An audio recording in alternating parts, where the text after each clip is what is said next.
When I see 2-1, I get so nervous. Boozing, balling, fantasy football, shaking. There it is. Not stirred. Todd Webb. DK. We're gonna hit you with a little end of season award since fantasy season is over, and you know whether or not your wallet is empty or fuller. Yeah, you either got paid with these players or got laid with these players. It's no in between. Yeah, you got, and we're gonna tell you who did what to you. But tonight's inspiration comes in the form of championship whiskey or bourbon. Yeah, this is the one. This is one we put in our trophy last year. We're going with the Peerless High Rye. It was winner of some awards last year. I'm literally looking forward to trying this one. My brother has it, says it's awfully spicy, but I'm assuming that's why they call it a high rye. I've had it. It's spicy. I mean, it comes in it's only at 111 proof, so it's not overly hot. Yeah, not even 111, huh? Definitely got a little bit of spice to it. But yeah, not usually up my alley. But I like to drink what champions drink. So yeah, and what I don't know. To recap, basically, you look at what Forbes or whatever it says every year, whatever the no, I forget what I would look at. It's like whatever site, International Wine and Spirits. Maybe that's it, something. But he puts on them whatever was like the bourbon of the year goes into a decanter trophy, and the winner of that big ass 16-team league gets that. So yeah, we got I got a pretty sweet trophy. It's actually a football decanter that we put the winner of that competition every year. It goes in for the league champion. What's funny is the league champion last year, who I guess he went back to back, right? No, I won it last year. He just never gave me the trophy back. Oh, okay, that's what it was. I knew there was something with it, but either way, he texted me tonight, and he was so now he's going to have the trophy again for this year. He texted me tonight, and he's like, "What are you doing?" I'm like, "God, you call me so I can help you drink that trophy empty, so you can get it filled back up." That's what I told him. I was like, "I'm about ready." What he was doing. I was like, "I'm not going to buy you another bottle. I'm just going to freaking make you drink that one." All right. So speaking of championships, let's start out with we have I think 8-9 awards, 7 or 8 awards to give off. No pop. That was a very quiet pop. We have about 7-8 awards. We're going to start with the easy one, a fantasy football MVP, and this is our decision whether you like it or not. It's who we think, but we would like to think that you're probably going to agree with us. Yeah, feel free to comment if you think we got anything wrong here, which is possible. There's some guys out there that make arguments for sure. We're always willing to debate. That's kind of what we do on this show. So yeah, comment down below. Let us know what you think. A lot of it wasn't easy. There were a couple where we came to a quick decision, like, we both really like this guy for this award. Yeah, some of them were pretty simple. Some of them, we'll talk about it, though. Well, this one was an easy one for us. MVP. Who's our MVP this year? For me, and I think you agreed with me, if I don't 100% remember, but it was Christian McCaffrey. If you're in a half-point PPR, hell, even in full-point PPR, I think he was the #1 fantasy point scorer this season, including quarterbacks. So a guy going like late first round to do that, kind of hard not to give him the MVP. Very hard not to give him that MVP. Well, for we use our show league, which is a no frills league. Pretty much, you get all your standard bonuses, PPR, full PPR league for scoring. Even if you go to half PPR or scale down, these players are still within the same thing. But for this league, he scored the most fantasy points, 404.9 points, which is crazy because he's been in the league 9 years, right? And for it to be his second highest total ever, that means he had a special season, because he's had some seasons before where it was like, who the fuck is this guy? Yeah, this is his second highest. You know, one thing I hate about sleeper app sometimes is on the computer, it doesn't work as good as like on a phone. But yeah, if you look back, you'd be hard pressed to see. I think he went over 400 one other time, and I think he had like 429. Yeah, everything else has been in the 300s or injury seasons or whatever. And the thing about Christian McCaffrey is the dude is a monster. If he doesn't get hurt, he'd be like one of the best fantasy players ever. Oh, 100%. If he doesn't get hurt, I feel like he's either RB4 at the least or RB70 because he didn't play that year. That's true. He is. And he's also that one that could lose your league because of that. He's that one that last because year of his injuries, because everybody thought he was going to be the dude, and then like, oh yeah, by the way, pup list. Well, and that's why I was cool with him being MVP, because he wasn't drafted this year because everyone's like, okay, he had a good last year. He had, he had what he had last year. He had his injuries, and we're like, Well, and is he then gonna be good? So yeah, he everybody was worried fell. about that calf.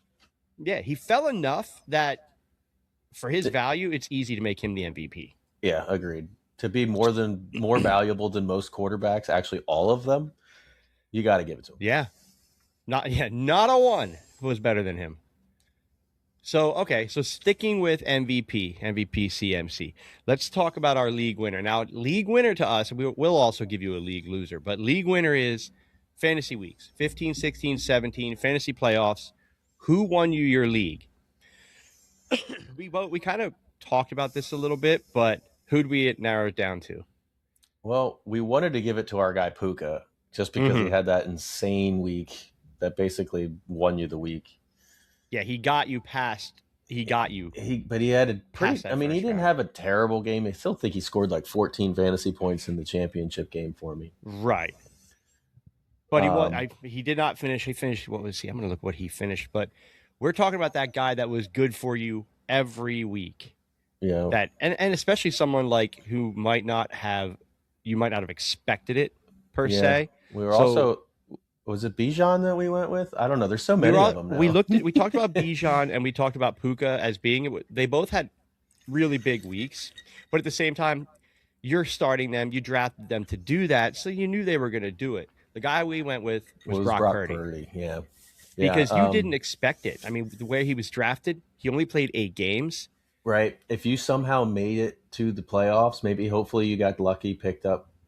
If I was able to pick up Matt Stafford in some leagues, believe it or not. So if you were able to get like a Matt Stafford off the waivers or something like that, you probably didn't even play Puka or play Purdy because you were playing Matt Stafford. But which is crazy because he went in week 15, he was quarterback 4. Week 16, he was the number 1 quarterback, and week 17, the number 1 quarterback. Well, he had like 5 touchdowns every week. It felt like he's just balling. Still can't dance for shit, but no, he's terrible. But if you had him, you put him in, and given you the points he gave you, he won you. He won you. The only me too. I subbed him in for Lamar, and he took me. The only reason is because of Keon Coleman. We talked about it's a whole different weird ass league where you have no choice where you start, but you put him in like your brother. We'll use him for an example. He was down ridiculous points. He had Purdy and Bijan to go, and I said, no, dude, you're gonna be fine. Purdy's gonna have a killer week. He kind of like shrugged me off. He's like, oh, okay. I'm like, dude, he's going to have a good week. He had back-to-back good weeks. I'm like, he's going to have, and he needed, I think 60 points total, or not even 60 points total. Yeah. And Purdy got him damn near 40 of those right there. And he just needed Bijan to have an average week. Yeah, and Bijan scored the rest in one run with that 93-yard touchdown. That bitch. If that 93-yard cost my pocket 3 championships, and the one that screwed me, I lost by 3 points because of that run bonus. Yeah, I'm points. sure Purdy's not on a lot of championship teams just because he was hurt for a lot of the year. So you probably down pretty good with that. Yeah, or he was a backup. Or he was drafted as a backup and you didn't play him as much. I had him as a backup. I had him and Mac Jones as flip-flop backups to Lamar. And it turned out I had to play them a lot more than I expected. Thank God that you had Brock Purdy. So we're going to do our next episode. We're going to do our rankings, and his showing in the playoffs definitely moved up our way too early rankings. It's going to make it interesting. All right, so let's stay on the league winner. Let's go to that league loser, that son bitch who in the playoffs lost you your league or got you kicked out. You got that bye. You're feeling good. You're the number 1 seed. There's only one guy that I can think of, and I think we agreed on this one, and it's Jahmyr Gibbs. Jahmyr Gibbs. Like, he what carried the fuck happened all to him? the way to the playoffs, if not a number 1 seed because of how good he was all year. And then that Lions offense just decided to take a shit on him. Like, I want to say, I'm trying to look, pulling this up real quick. What did he? It is almost like somebody, I don't remember who they played first, but they like gave these teams like an absolute like solid game plan on how to stop the Lions offense. And it seemed to be, if you could stop Jahmyr Gibbs, you stop the Lions.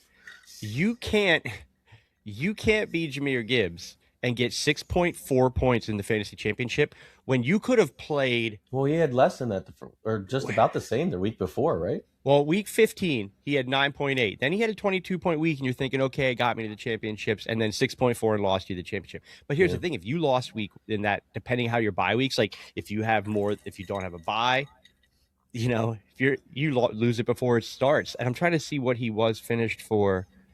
See, the one thing that I don't like about the computer doesn't tell me what he was as far as ranking on those weeks, but he fell so far down. You could have started fucking Manungai and got more points in the championship, which is crazy. That was easy. As soon as I was looking at that, our league loser, like really makes you want to throw up. Sorry, Vagina. Yeah. You know what? Side note, I was pulling for her. No offense to you. But like every year she's right there. And she's got a really good team typically, right? Every single year. She drafts pretty well. Actually, the year she drafted on looks. She tried to draft the prettiest team. She went with Zach Ertz, Danny Amendola. Like, God, she tried to based on looks of pitchers. So she doesn't. I'm pretty sure she made playoffs that year. She's clearly not down with the Brown then. If she's taking Danny Amendola over some guy. I mean, Danny Amendola was a good-looking cat when he was in New England. At the end, I think she took. I think she took fucking Edelman. I don't know. He wasn't with it. I don't think he was with the Pats at that point. I don't think Edelman's a good-looking dude. But outside of Gibbs, there were some guys that had some fall-offs. But the fact that he had two flop weeks. My wife's giving me Tommaso Manos on Julian Edelman. Yeah, like younger, I mean, he didn't age great. Like none of us do. Like let's not say we're prettier than Julian Edelman, but I'm saying we're prettier than Julian Edelman. I would say I'm on par with Julian Edelman, but whatever. I mean, I don't know if you're attracted to looks like thickness of wallet, zeros in your bank account, then we're not as pretty as Julian Edelman. Probably a huge cock. Who knows? Tom Brady on speed dial. No, he does not have it. Tom Brady on speed dial. Tom Brady, he's got that Alex, whatever her name is. She's only like 25. That's what he's balling around in right now. Let's go with the positives. Do you want to do positives? Your waiver wire hero or your steal of the draft first? Let's do steal of the draft first. Steal of the draft. And this one was tough for me. There's a bunch of guys that took some thinking, and I really overperformed. Down to 2. Yeah. And the same 2 you did. Yep. Yeah, and what's the weird coincidence? They play on the same goddamn team. Right? At first, when I was going through this, I was like, it's probably Javonte Williams because we did the midseason awards, and it was Javonte Williams at the time, and he stayed course. He just stayed steady Eddie. I get in the end zone. I give you like 80 rushing yards and like 14, 16 points every single week, right? Mm-hmm. Then I started thinking, I was like, there's a guy on his fucking team that went just about 6th, 7th round and ended up as a top 6 wide receiver, and George Pickens. So he ended up higher than his all-star teammate. And then I started thinking, I was like, the guy throwing these guys the football also went super late in drafts and also had a stud year in Dak Prescott. So I was like, let's just give this award to the entire Dallas Cowboys, except for CeeDee Lamb. He was actually probably a little bit overvalued. He would have been almost considered a flop, but not quite that bad. No, I mean he was more injury prone, and then once Pickens took over, it was like he just kind of ate out of his workload there. And with Jake Ferguson playing well, that was kind of what happened to Lamb, because Lamb still had he still had a solid season outside. I think he finished 16 on the season, wide receiver 16. So he's a little overvalued than what he was going, obviously, but. The Dallas Cowboys. And we did say in our draft. Yeah, wow, I can't even talk right now. This nailed it. Fucking nailed it. That high rye, man. Tell you what. Our preseason episodes, we even said something about the Dallas Cowboys being league winners this year. It was just tough to figure out which one it was going to be, not realizing it was going to be most of them. The funny thing we say, let's bring up George Pickens. We have said this in our podcast for the last 2 years. Not a true number one. Not a number one. When I ran the beer mile, didn't I yell, George, what do you think about George Pickens? I said he's not a number one. Not a true number one. He's and a the number moment two. He becomes a number 2, he has his best season as an NFL player. Which is exactly why I think if T. Higgins would have gotten moved like they talked about him being moved, he's not a number one. I don't he's know a number why he two. would have went anywhere. That the offer they gave him was insane. They talked about trying to give him his chance to be a number one, and he's not. There's people that just aren't meant to be wide receiver ones. They just don't thrive in that spot. And George Pickens, we said it all along, he's a wide receiver too, and he's a fucking good one. He's a really good one. Absolutely. He might even be the best wide receiver two in the league right now. Because now, if he was number one, if he was one, let's say playing the Broncos, and he pulls Surtain in coverage, he's not going to have the same game. He can't get the separation that a number one gets. He can make the jump balls. He can get the catches. He's got the hands, but he thrives with an accompaniment, a good accompaniment, and it just showed you like. Now, do you think he would have had a similar season with Aaron Rodgers and DK Metcalf? Like if the Steelers never would have gotten rid of him? I think not. I think. No, because I think Aaron Rodgers needs to just be done. But they might make the playoffs this year. They might, but Aaron Rodgers is he's at the end, and I think Dak is just he has better opportunity with Dak throwing in the ball than he does Aaron Rodgers throwing in the ball. But had he stayed with DK, I think Pittsburgh would have ran away with that division, and George Pickens still would have probably been a top 10 wide receiver. I agree. I think he needs that alpha male. I think he would have made the Steelers better than what they are, absolutely. But I don't think his season would have changed much. I think he would have done similar shit.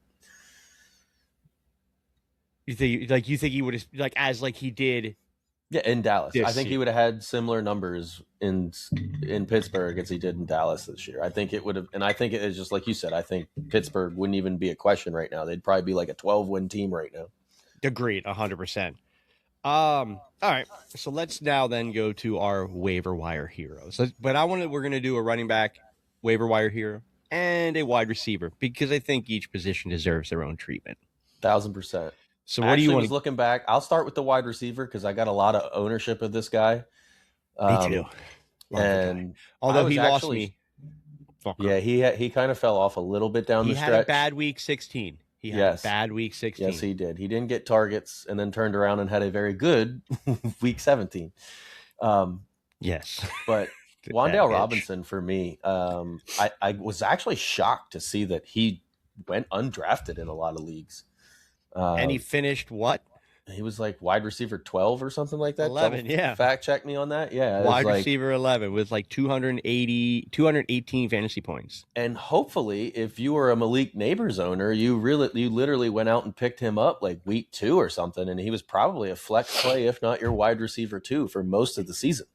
This is 2 years that he's been just a target monster. Forget flex play. Yeah, we need to put some respect on Wan'Dale Robinson's name. Is it time we say, why not? It's time. I mean, why not? He's not going anywhere. The dude's only 25 years old. And I think when Neighbors comes back next year, I think that it does help him. I do think that he stays consistent.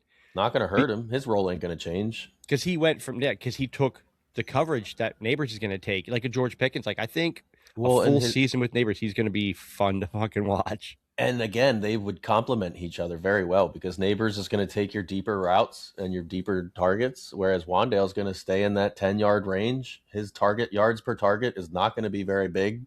Wait a minute. So if you're not in a PPR league, you definitely want to dial him back a little bit, but he's still a solid flex play. No matter what were we saying? And he went over 1,000 yards. Now, again, he didn't need the touchdowns, but what did we say last year? We were impressed. He had 140 targets, right? It was something crazy. I think he has 140 targets again. Yeah, he has 140 targets, 92 receptions. I'm going to go back 2024 because there's one thing we touched on the end of the year when we talked about awards last year was the fact that this dude had. And we talked about him in the preseason too. And then that's why I was absolutely shocked that this guy went. I can't believe he went undrafted in a lot of leagues. I gotta try and find him now. Last year's whatever, but yeah, he had about the same last year. Yeah, he had okay, so it's just 140 targets last year, 93 catches through a full season. They got one more week, but he has 140 for 92 right now. And that was with a really shitty offense with Daniel Jones at the helm. He only had 4 touchdowns this year. He only had 3 last year. Here's the major difference. Last year, 699 yards. This year, over 1,000. He's going to probably get 1,200 yards this year. He's only getting better. It's. I was going to say we still got a week to go. Right. But the He funny might thing not is, play though. if he doesn't play, his stats are literally going to be 140 for 93 last year and 140 for 92 this year Yeah, catches. that's about as consistent as it gets, right? You can't get any more consistent than that. All But you right, give me a guy that's got 140 targets, he's got to be a top 30 wide receiver on the board. Like, I don't know how he's slipping through the cracks every single season. Because the neighbors hype, and the uncertainty of what Jackson Dart was or was going to be. I think was the biggest thing. I mean, but the thing is it's like, even with Russell Wilson, I think Russell Wilson would have made him even better because he loves to throw that route. Well, and you take away the legs that Jackson Dart had the threat of. You take away those. Yeah, with he might have scored more touchdowns with Russell Wilson. He might have had 160 targets, which is crazy. You think about it. Oh, good Check God. down King would have loved him. And he did at the beginning of the season. He did. We'll have to go back and look and break down those targets. But all right, so I'm going to hit you. So our waiver wire hero at running back is Rico Dowdle, because everybody picked him up. Was it week when we had that huge week? And even I said, oh, he's not going to do it back-to-back weeks. And he went 200 yards back-to-back. And did it back-to-back weeks. And he finished running back 16 on the season. So in a 10-team league, he's an RB2. Yeah. He's on a 12-man league. He's borderline RB1, depending who else you have. Right. Agreed. Now, you got to tone that back just a little bit because of those 2 monster weeks that helped him with that end of season point total. That was week 5. His points per game was probably not quite as high as some guys. But at the same time, if you picked him up off the waivers, he was probably a set it and forget it in your flex. For example, weeks 1 through 4, his snap percentage was 34. 29, 40, 39. Then he got a 67 snap share, got the 32 points. Had an 88, got the 33. And then he went down 46, 40, 36. But then he was at 70 in the stretch, 70%, 79, 83, 65% snap share. He was just a lot more consistent for you. Yeah. He was able to fill that void. With a very heavy injured running back year, he's filling that void, fringe RB1, RB2 for most teams in a 12-man league. Yeah, I totally agree. And he didn't get the most targets, like usually average about 3-4 targets. So he had somewhat of a catching, receiving game, but he was more so your ground guy. Yeah, it was kind of a down year for free agent running backs. We didn't really have that one guy that came in and was like, hey, I'm now scoring 25 points a week. And I'm going to win you your fantasy championship. Like, a lot of times that's what happens. Monungai might have done that. JCM for a second there we thought was going to be that guy, but then they just kept playing that round robin, and nobody ever got hurt that gave them that opportunity to become that bell cow. No, you know but when they go ahead.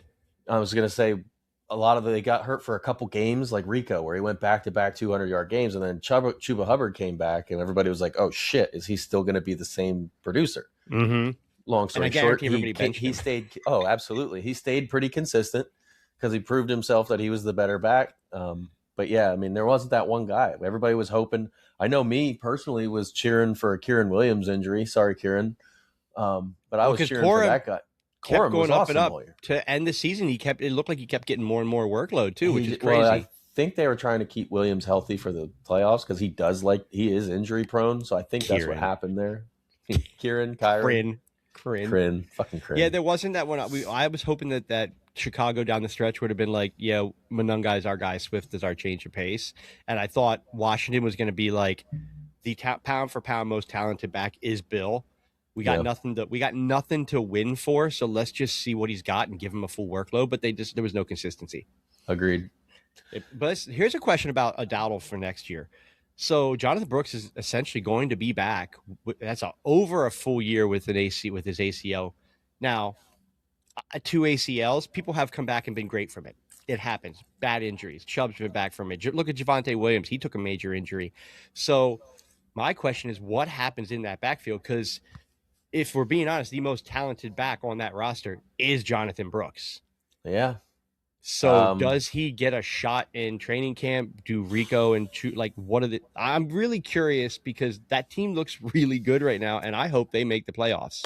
They might make the playoffs. I really believe they're going to. Well, they got that play. That's basically winning in. Yeah. I think they're going to win, and I think they're going to make it in. I'm And they're going excited to to get see that game. absolutely destroyed in the first round. But No, I think they surprised.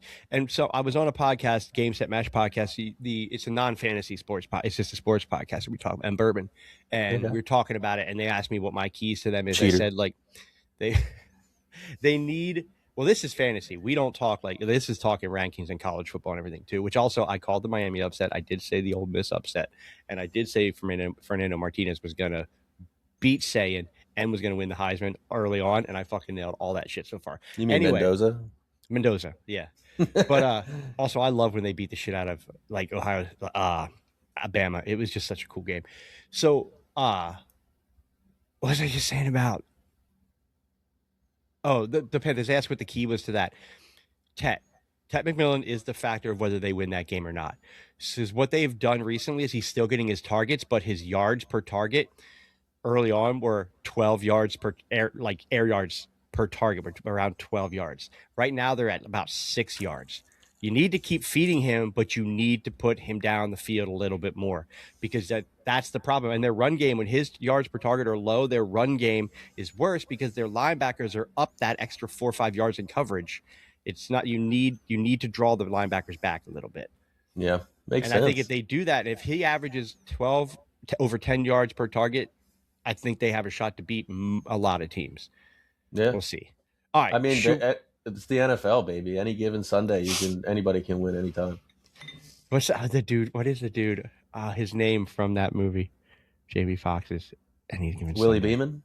Willie Beeman, Steven Beeman, or whatever his fucking thing is. Anyway, let's go to one more positive, and then we're gonna hit him with some negative while I refill my drink. Is Mr. Consistent? You know, you got Mr. Irrelevant with Brock Purdy, the last pick of the draft. Mr. Consistent, the most consistent player fantasy-wise this season.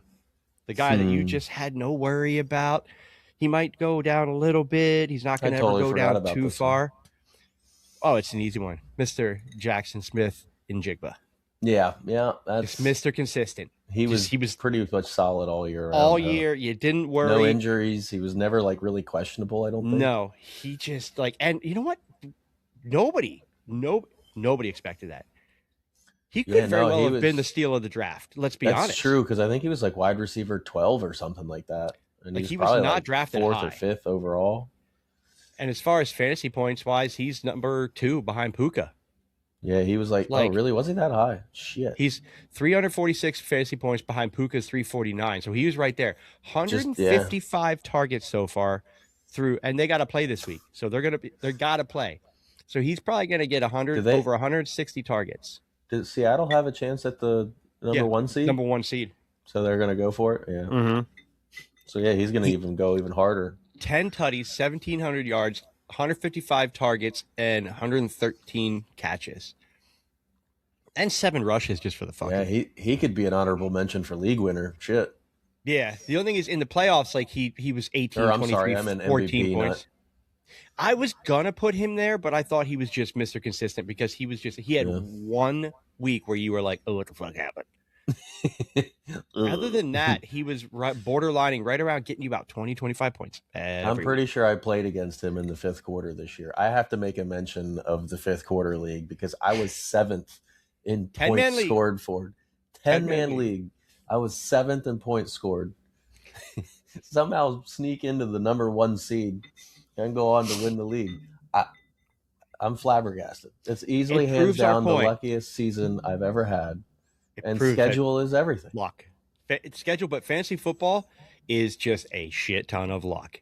I only had 3 weeks where people scored over 130 fantasy points. And this is a league where if you score 130 fantasy points, that's like right around what everybody does each week. Yeah, right. That's probably pretty fair, yeah. It's probably like the league average for a winning week is 130 points, and only 3 times I had people score that over me. And I only lost one. You did get lucky. You got so lucky. But it's dirt luck.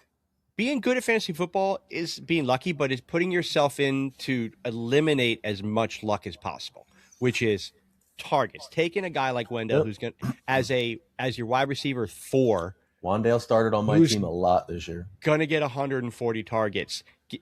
Luck still involved, but you just position yourself to it's like being good at cards, being good at poker. You got to get the right cards, but you're going to have bad beats. you're gonna have bad beats, but you got to make sure you're betting and playing the right cards. So it just eliminated a little bit of luck. I read an article from Matthew Berry a long time ago. I mean, this guy's old, so I went, we were talking like 8-9 years ago. I read this article. And he was talking about like, figure out what your league average is, and then your job is to consistently put those numbers up. So it doesn't have to be fancy players with your Christian McCaffreys and shit like that. It can be your Wan'Dale Robinsons who are going to score 14 points in the flex, and that's all you really need. Because as long as you're consistently scoring that league average, you're going to win more so than lose. And that's what happened to me this year. I mean, I was putting up 125 to 135 points pretty consistently. Wasn't fancy. I was hurt all over the place, but somehow was just sneaking in wins. And it is what it is.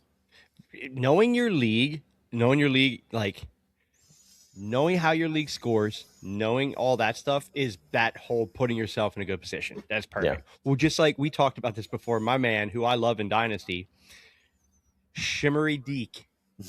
You are obsessed with this guy. Just because you get return yards. You see all the stuff on like he is a absolute weapon.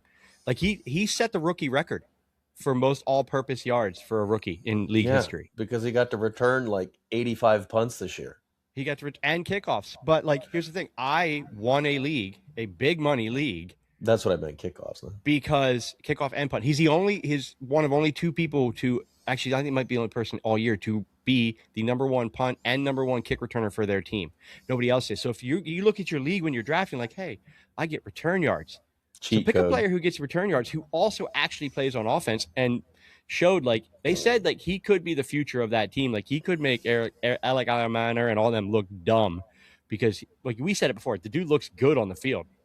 And if you watch them last week, they went to him. He's going to be good. I'm going to put this out there right now. He is going to be a sleeper pick for dynasty teams and regular teams last year. But like, for example, know your league, know your averages. I played him from week 3 on when I picked him up on waiver wires, and he has not left my roster except for buys. And I won the league. And I basically started him and Michael Wilson in the playoffs. Yeah, with return yards. With return yards. And I played him. I picked him up. I'm playing him in every league next year. Guarantee. He's probably top 20 wide receiver next year. Mark my words. All right, let's get to the negative. Depends on his quarterback. I think Cam Ward had a rough year. I think he does. I think he came on towards the end of the season, so I don't hate the call. I think that offense as a whole is going to be much better next season. Well, they're young. They're so young. The whole team is really between Gunner. And they're going to get more, and then they're also going to get another solid draft pick. I'm hoping that they go offensive side of the football. Yeah. Well, we'll they got see. Spears. It's about time. Let Spears run. Let Booby run. Like Jesus. I can't imagine Pollard's not going to want to start looking for a squad to. Because Spears at the end, come down that stretch. How much better did Spears look with the ball than Pollard? He looked so much better. I can't say that, dude. Pollard's Mr. 1000, man. He always goes for 1,000 yards. But Spears is their future. They got 3 rookie wide receivers. If he can they got stay a rookie on the tight football end. field. That's the whole reason he didn't do anything this year is because he was hurt all year again. True, but I'm saying they get offensive line, and Cam Ward has a little more time. They have a very good squad. They might do next year what the Panthers did this year and surprise a lot of people. Yep. Do we have any other awards to give out? We got 2 negative awards. They're going to be pretty quick. We're going to start with Mr. Volatile, the most volatile player, that one that pissed you off. You're like, you fucked me last week, but I'm going to put you in. Like, I got to play you. Like, he's that player that you can't sit. You mean the guy that lost me fantasy championships? Yes. You'd rather almost lose with him shitting the bed on your bench than lose by him shitting the bed in your roster than put him on your bench and have him go nuts and lose because of that. To me, it's Lamar fucking Jackson. Yeah, he fucked me so hard this year too. Like, oh God, so much. He did. I don't even think it's questionable. There's a couple of guys I guess you could put in there.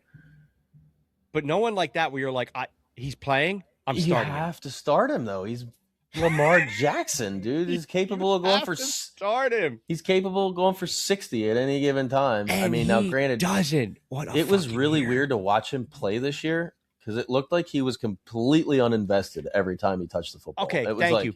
Why is he like He scored a Thank touchdown, you. and he would just run in, just toss the ball to the ref, just like whatever. I don't care. It looked like he didn't want to be on the field this year. It he was looked weird. different, right? And then Yeah, maybe coming back for 100%. that injury, he was a little hindered and never should have played. I don't Yeah, it's know. possible. Yeah, I don't But know I the ins got and outs. one of my other co-hosts on the Game Set Mash is a big Ravens fan. I got into it with him, and he's obviously you're going to play a little bit of homerness. I get that, Mm-hmm. but would not admit, and he was blaming it on Harbaugh and coaching, which I do with Hurts. But also, I'm a realist. Hurts is He showed not. his true colors this year, didn't he? He did. He can't make the throws. So if you game plan for Hurts to be a passing quarterback, not a running quarterback, he's not good. He just like Lamar is the perfect example. You took away Lamar's running this year. Like if you look at what his rushing was, it's low, but he just looked like a shell of himself, Lamar. Yeah, when he was he playing. must have been more banged up than people realized or what they were letting out. Because again, he only had like 3 or 4 rushing touchdowns this year, which was like half of what he's ever had. Two. Yeah. Oh, he had 2? He had 2. His highest rushing yard was week 1 against Buffalo for 70 yards. Then he went 13, 35 yards, 48. Then he got hurt. Well, his first like 3 or 4 weeks, he was awesome. And then he got hurt. Like, he looked like Lamar Jackson. And then all of a sudden he got hurt. And the rest of the season, it was like, can I start this guy? But you did. But you have to. That's and why again, we all kept him. I left Matt Stafford on the bench in a very must-win playoff game in fantasy, and Stafford went for 35, and Lamar Jackson went for like 5. I was like, here are the stats that show you that, like Lamar, like Hurts, they need to run to be good. This is the stat that made him valuable. Starting week 9 when he came back, he had 14 rushing yards against Miami. 14 rushing yards. 36 against Minnesota. 10 then against Cleveland. Cleveland's defense is slept on. 11 against the Jets. Yeah. Only 27 against the Cincinnati Bengals with basically no defense. Yeah. 43 against Pittsburgh, which is surprising because Pittsburgh does have a decent defensive front. Agreed, but that was probably one of those games where he was like, I want to win this football game. Fuck Pittsburgh. And that was his second touchdown of the year. And then he was actually playing like his own self. Yeah. And then 26 again against Cincinnati. And then he got hurt 7 again. Like, it's just such a... But you have... If he's on your roster, you're starting him. And he's you lost. You have to have a really good backup. Like he could have been, so I should have had him in the. That was my. Yeah, he could have been. Oh, what a fucking I mean, that was my fault. I just didn't have the balls to sit him because I was like, "This is my guy. Like, I have to play him." One of the reasons where I missed playoffs was because of his. You said it perfect. I'd rather lose with him in my lineup going for 6 fantasy points than lose with him on my bench while he went for 50. That's why when we do our sit starts every morning or on the weekends, and people say, "Do I sit Jetta?" I'm like, personally, I would, but I would rather lose and start him than have him go for 30 on my bench and be like, I should have fucking started. How do I sit Jettas? Because so all right, one more award, the bust of the year, and we just talked about him. Yeah, he's. I mean, there's nobody worse. Nobody worse. Jefferson, and it's not his fault. Well, I mean, I think at the end of the year, we learned one thing though, that he's not quarterback proof, and a lot of other shows, a lot of people have tried to say he was. I agree, and Jamar Chase was. Jamar Chase was quarterback proof. Yep. When Browning was in, he still got his. But Browning, is it Browning? Jake Browning, yeah. I was gonna say because he played like Brown, but Justin Jefferson, just again one of those guys, like almost like the Jordan Addison put up more points this year than he did, didn't he? He did. A lot more. Finished ahead of him, I think. Yeah, by quite a bit. No, I think they all sucked in that offense. And honestly, like Addison played pretty well this year. Addison had some games. I don't think he finished total above. Trying to pull him. He finished with fantasy points wise. He had 133, and Jefferson had. Now, granted, with the state of the rest of that, so with the state of the rest of that offense, they were like, if we stop Justin, we're good. Basically, they shut him down. And you know what? And you could tell at the end, beginning of the year, you're like, he understands it. It's a shit year, but by the end of the year, he was starting to look to get frustrated. This bad play, the way that he just got shafted.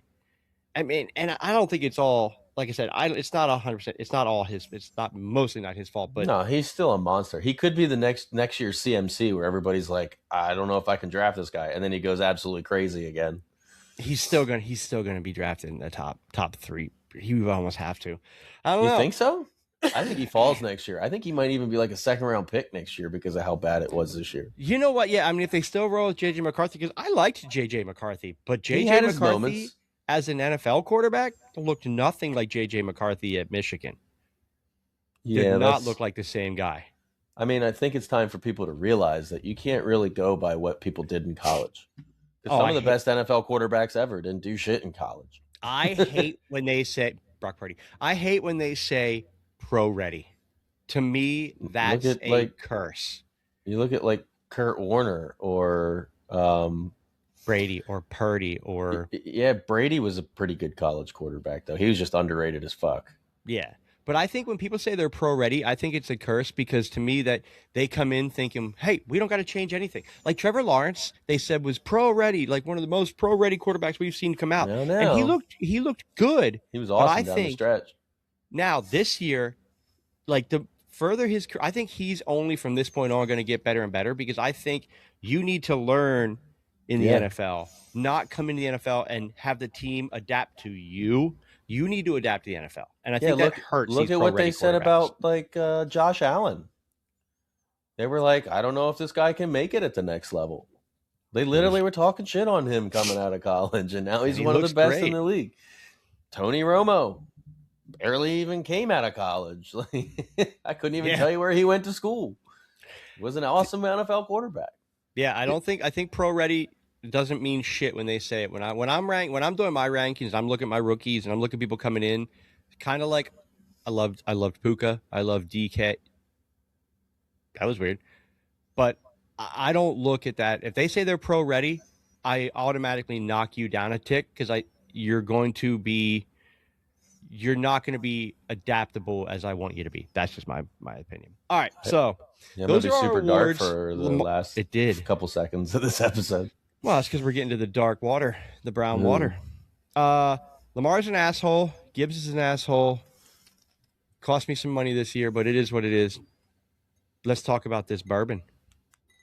I actually really like it. A lot of injuries this year. We need to go back and figure out that, but it was a good fantasy year. A lot of to be a little more roster sensitive. I'm looking forward to doing our way too early rankings. And it's going to be completely different than my final rankings. I don't even know why we're going to do them because the running back position is going to be an absolute fucking merry-go-round. It's fun to do it now. It's fun to say the merry-go-round coming from the running back position for next season is going to be crazy because there's so many moving pieces. There's so many contracts. When Breece Hall ends up on the Kansas City Chiefs, good luck NFL with Andy fucking Reid calling plays. I was just talking to someone who I thought was going to end up there, and it wasn't Breece Hall. I think it's Breece Hall. I think Breece Hall absolutely fits everything that Andy Reid likes to do as a football team. He's basically Pacheco ain't it. He's basically a better Brian Westbrook and would be awesome in that offense. So, and that's coming from a Broncos fan. I really hope it doesn't happen because it's going to put the Chiefs right back on top in that division, if you ask me. But you watch out. Well, right now, I've seen a lot of Breece Hall guys that are like, but Breece looked good this year on a shitty Jets team again. And if he gets to a team like that, good luck. And then you also got like Kenneth Walker and Zach Charbonnet, who are finally going to be away from each other. And that's who I think I said. I think K9 is a good fit for the Chiefs too. Another good one too. Yeah, I think he fits that scheme really well. 100%. 100%. All right, so what do you think about the Peerless? We don't have to rate it, whatever. We could talk about it. What do you think of this high rye? It's not as spicy. No, I think you expect when you said Eric said it was spicy. I was like, it's spicy, but it's not. I was expecting it to just be straight pepper on my tongue the way he was describing it, but it's not even close. And well, I've had it on the rocks and I've had it neat, and I'll tell you what, the rocks does bring out a little more of the barrel taste. Does it? Mm-hmm. Here, hang on a second. Straight, you will notice a little more spicy, but now your palate's been trained a little bit. But it is a little more sweetness on the rocks than I noticed on the neat. I will say I hate the way the bottle pours. Oh, these Peerless bottles are weird. They're the worst. Your bourbon's awesome, but your bottles suck ass. I've spilled it twice just pouring it into a cup. What batch is yours? Is yours batch 3? Where does it say that? Bottom of the label, this corner right here, after the S. Jesus Christ. After the S. It says underneath the word bourbon at the very bottom. It says 750 mil, whatever proof, whatever alc, and then batch 3 after alcohol at the very bottom of the label. Mine doesn't say a batch. Hold that up to me. Okay, it disappeared. Yeah, it is right there. Oh, it just has a bunch of numbers. Yeah. What's your proof? 55.25. 55. I'm at 55.75. Oh, interesting. So we have slightly different batches then. That's nice. I mean, still the same product. So hit it neat. Tell me what you think neat.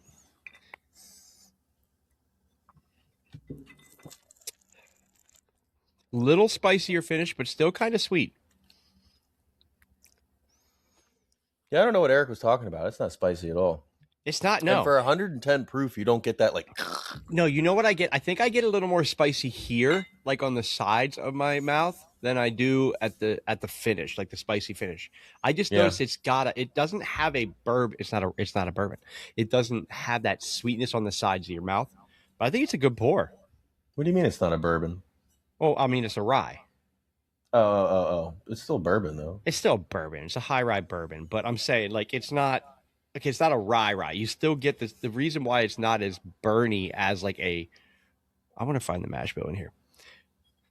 I can't find it on here. But I'm saying it's not like... I don't get the sweetness of like a full bourbon.